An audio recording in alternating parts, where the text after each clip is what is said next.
Well, 9 times out of 10, you like to defer to the second half when you win the coin flip, but when you see FSU point disparity in the first quarter, that sometimes make you think maybe it's best if we get the ball? Yeah, I mean, it's a discussion that we'll have. I mean, we look at conditions first, and see if there's weather or wind or any of those things. Obviously, they've been really good. The advantage of being out there on defense, you get the stop, you get better field position usually on your opening possession, and then you gain a possession, coming out in the third quarter.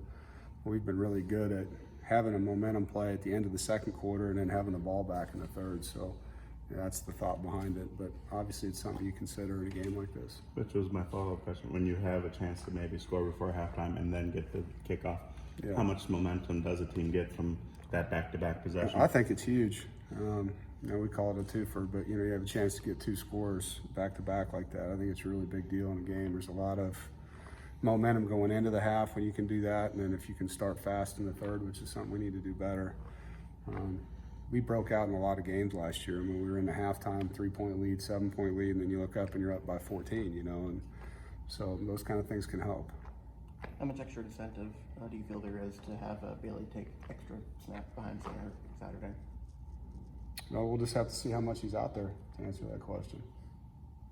Anything you see on film that explains FSU's first quarter prowess?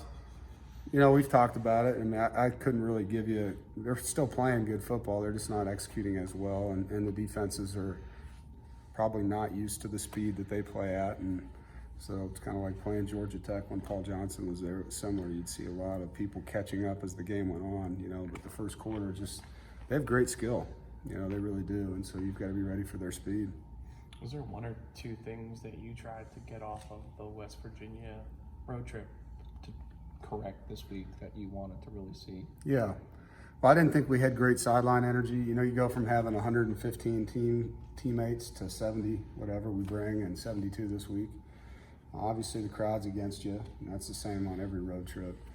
But it's just a young team, and there wasn't the calming James Smith-Williams, Nick McLeod.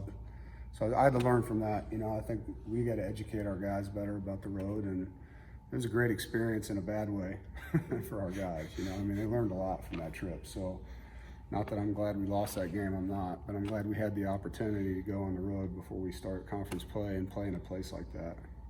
I know you don't have any control over his schedule, but is it a little odd that this will be their third ACC game versus your first? Yeah, it's anything unique. That sticks out about that? It's unique. I mean, obviously they opened with Boise as well, so they've had a good schedule. I think next year we open with an ACC game, if I'm not mistaken, on Thursday night. I don't know who it is yet, but so, that's out of my control, as you know. And having the state fair here kind of makes our scheduling unique as well, because we don't play home games for that window. So it pushes people front and backwards in our schedule.